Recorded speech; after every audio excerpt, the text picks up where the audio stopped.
Welcome back to my channel Mou blogs. তোমরা কেমন আছো সবাই? আশা করি ভালো আছো, আমিও ভালো আছি। তো চলো এখন থেকে ভিডিওটা স্টার্ট করা যাক। তো এইখানে চলে এসেছি চা বানাতে। তোমরা জানো যে তোমাদের দাদা ভাই দুধ চা খায়, আর আগের থেকেই তোমাদের লিকার চা বানানো হয়ে যায়। যখন তোমাদের দাদা ভাই ঘুম থেকে ওঠে তখনই চাটা বানানো হয়। এই যে দিদিমা বসে রয়েছে, তো দিদিমাকে এখন আমি চা দিয়ে দিয়েছি। আর এখানে এখন দিদিমা পান থেতো করবে, কারণ দিদিমা তো দাঁত নেই, দিদিমা ওই জন্য পান থেতো করে খায়। আর এইখানে ছেলে পড়ছে, আর আমি ঘর মুছতে চলে এসেছি। আজ ওর টিউশনই নেই, আজ রবিবার, আর তার জন্য ও ঘরে বসে পড়ছে একা একা। তো দুপুরবেলা রান্না করতে চলে আসলাম। তো আজকে বাড়িতে হবে ইঁচড় ইঁচড় চিংড়ি। তো এই দেখো আমার রান্না কমপ্লিট হয়ে গেছে।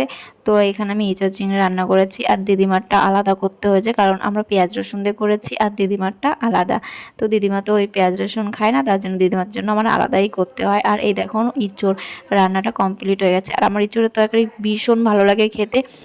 তো এইখানে বিকালবেলা দেখো আমার ছেলে কিন্তু খেলছে। বিকালবেলা মোবাইলটা না দিয়ে আমার মনে হয় বিকালবেলা বাচ্চাদের মাঠে খেলতে দেওয়াই উচিত, কারণ ওদের পড়ার সঙ্গে সঙ্গে খেলাটা ভীষণ দরকার। মোবাইলটা নয়, মোবাইলটা একটা অভ্যাস মাত্র। তো চলো রাত্রিবেলায় যে আমার ছেলে এখন পড়ছে, আর এই যে হ্যান্ড রাইটিংটা তোমাদের দেখাচ্ছে। তো চলো গাইজ, ভিডিওটা আর বড় করছি না। ভিডিওটা যদি ভালো লাগে লাইক কমেন্ট শেয়ার সাবস্ক্রাইব করে দেবে। আর যারা ফেসবুক থেকে দেখছো তারা ফলো করে নেবে।